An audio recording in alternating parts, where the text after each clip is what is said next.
श्री सीताराम जी सरकार की जय। श्री हनुमान जी महाराज जी की जय। श्री गौरी शंकर भगवान की जय। श्री अयोध्या धाम की जय। श्री सरयू महारानी जी की जय।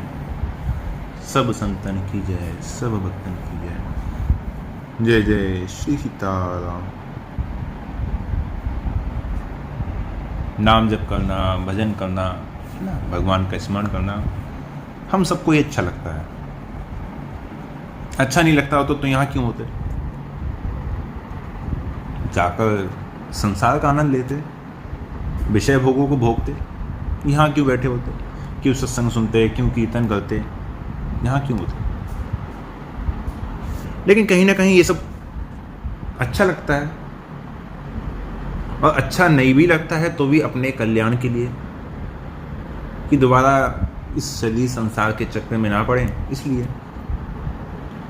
लेकिन फिर भी कभी कभी क्या होता है, आलस में, प्रमाद में भजन नहीं हो पाता। मन भजन से जी चुराने लगता है। अरे ठीक है, 1 घंटा हो गया, 1.5 घंटा हो गया, 2 घंटा हो गया, इस प्रकार से। कभी आलस इतना आ गया, नहीं, मुंह ही नहीं चल रहा है, जीवा ही नहीं हिल रही है भजन के लिए। नल तन पाए विषय मन देही, पलटी सुधा ते सठ विष लेही। जितनी देर भजन नहीं हो उतना देर विष का ही पान हो रहा है। कह हनुमंत विपति प्रभु सोई, जब तब सुमिरन भजन न होई। हनुमान जी महाराज भी कहते हैं कि वास्तव में जीवन में विपत्ति कोई विपत्ति नहीं है। विपत्ति का समय वही है जब भगवान का नाम छूट जाए, जब भगवान का स्मरण छूट जाए। तो इतने पर भी इस दुर्लभ मानव शरीर को प्राप्त कर कर जो भजन में आलस्य कर रहे हैं, उनके लिए क्या कहा जाए? जीवन का जो वास्तविक उपयोग है वो भजन में है।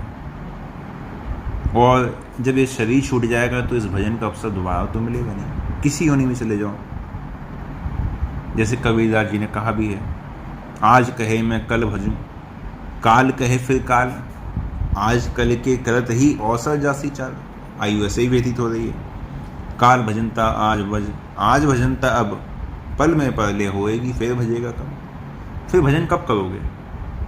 ये समय व्यतीत हो जाएगा, ये समय वापस होने वाला नहीं है, ये लौटने वाला नहीं है। अच्छा, फिर भी क्या रहती है शिकायत भक्तों में, साधकों में? काम आ जाता है, बिजनेस है, व्यापार है ना, घर है, परिवार है, 4 काम होते हैं, यहाँ चले गए, वहाँ चले गए, है ना। आपने देखा होगा, छोटे बच्चे जब घर परिवार में होते हैं और रोने लगते हैं, और माँ कहीं व्यस्त होती है, उनकी कोई काम कर रही होती है, तो क्या करती है माँ? उस बच्चे के आसपास जो माँ के लिए रो रहा है, कुछ जो खिलौने हैं उसके वो डाल देगी कि खिलौने से खेलता रहेगा। कोई खाने का पदार्थ है, बच्चा खाने योग्य है, तो उसके आसपास कुछ खाने का पदार्थ रखती है कि बच्चा उन पदार्थों में और खिलौनों में रम जाए और माँ के लिए रोना छोड़ दे, माँ की विस्मृति कर दे। और जहाँ वो बच्चे ने माँ की विस्मृति करी, फिर माँ ने बच्चे की ओर से अपना ध्यान हटा लिया, अपने काम में व्यस्त, क्योंकि अब तो वो प्रसन्न है, खिलौना मिल गया, बढ़िया सा भोजन मिल गया, अब मस्त है, व्यस्त है। लेकिन वही खिलौना दिया, खिलौना फेंक दिया, नहीं चाहिए। खाना दिया, खाना नहीं खाया, फेंक दिया, लात मार दी। लेकिन अब क्या होगा?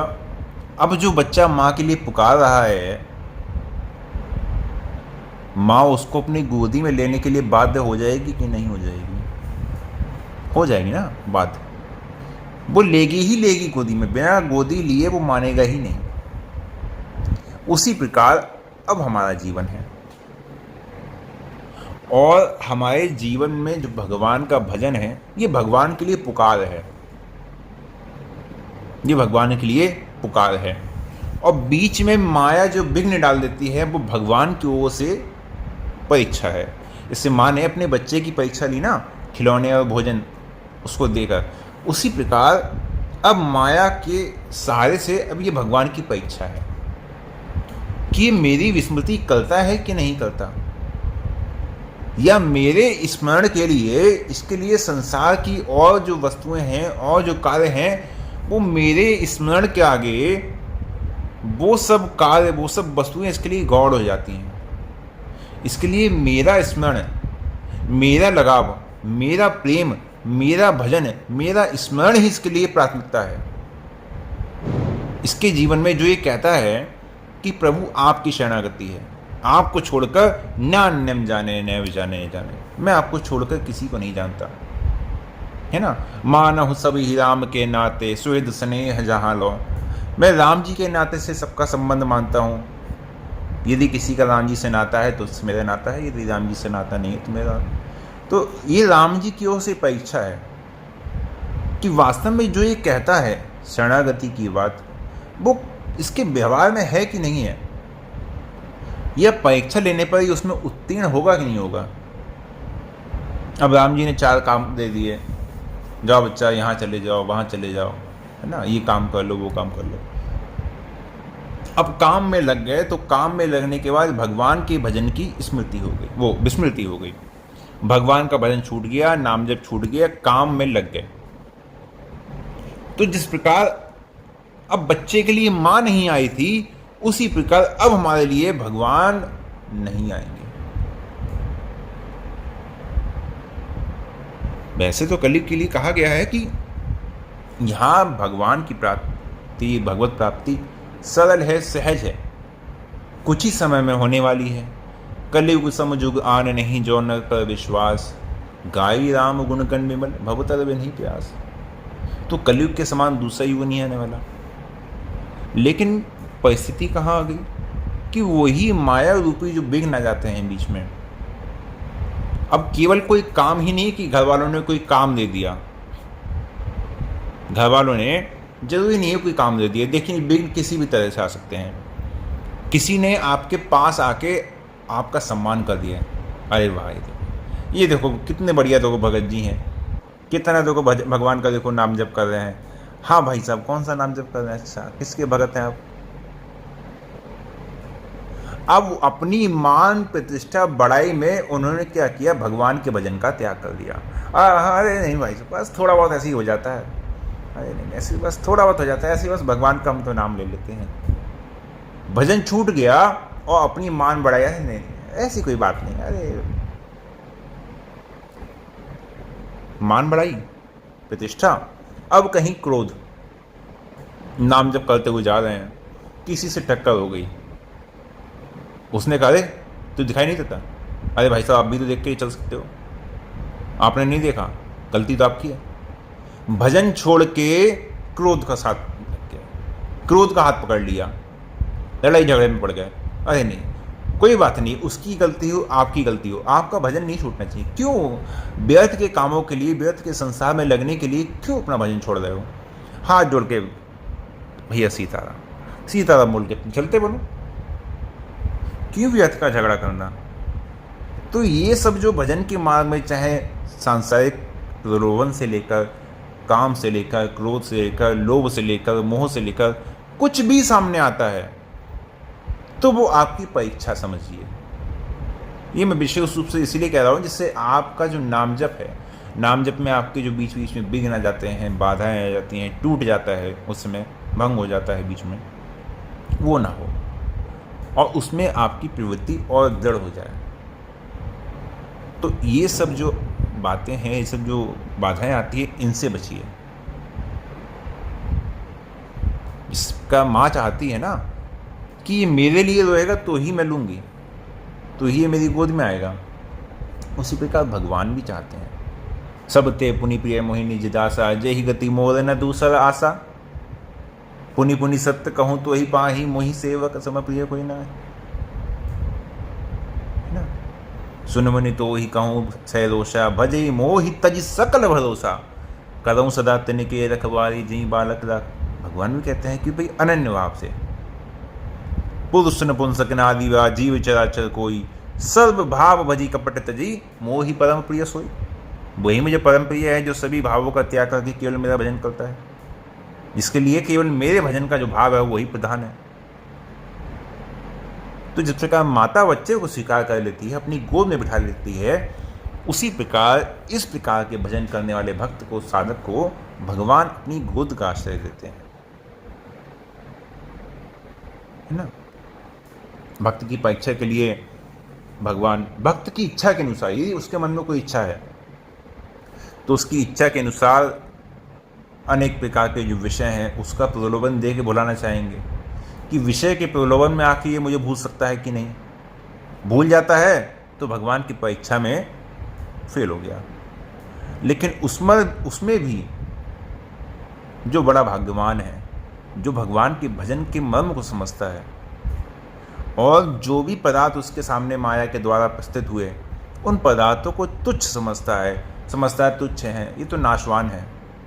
भगवान सदा साथ देने वाले हैं, है ना। उन्हें अस्वीकार कर देता है, उन्हें लात मार देता है, ठुकरा देता है, तो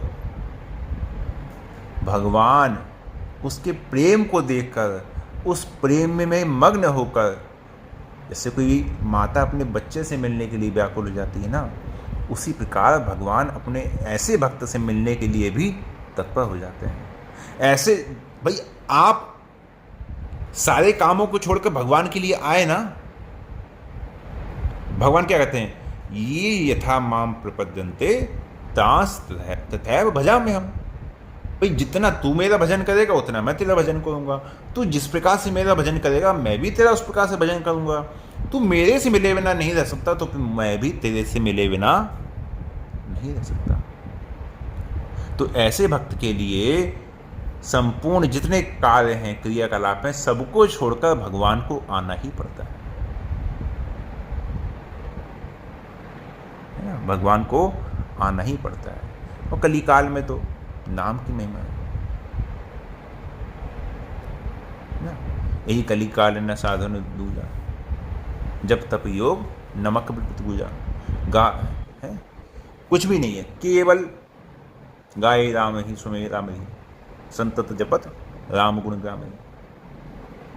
केवल नाम प्रधान, उस नाम का आश्रय लेकर और भगवान की शरणागति को स्वीकार करके अनन्य भाव से लगिए, भगवान में अनन्य भाव से लगिए।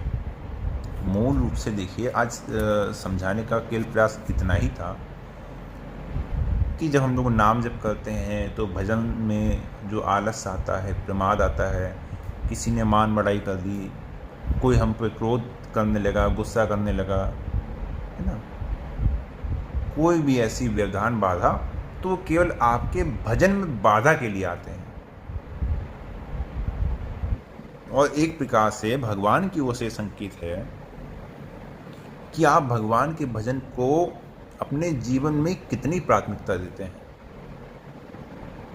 आपका भजन आपके जीवन में कितना प्राथमिकता पे है।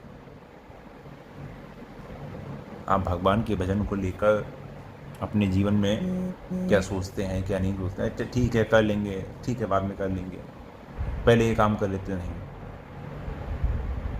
सबसे पहले भगवान का भजन, बाकी काम फिर पीछे हो जाएंगे, पहले भगवान का भजन। और क्या क्या किस प्रकार से बाधाएं आ सकती हैं, व्यवधान आ सकते हैं, वो समझाने का मैंने अपनी ओर से प्रयास किया। और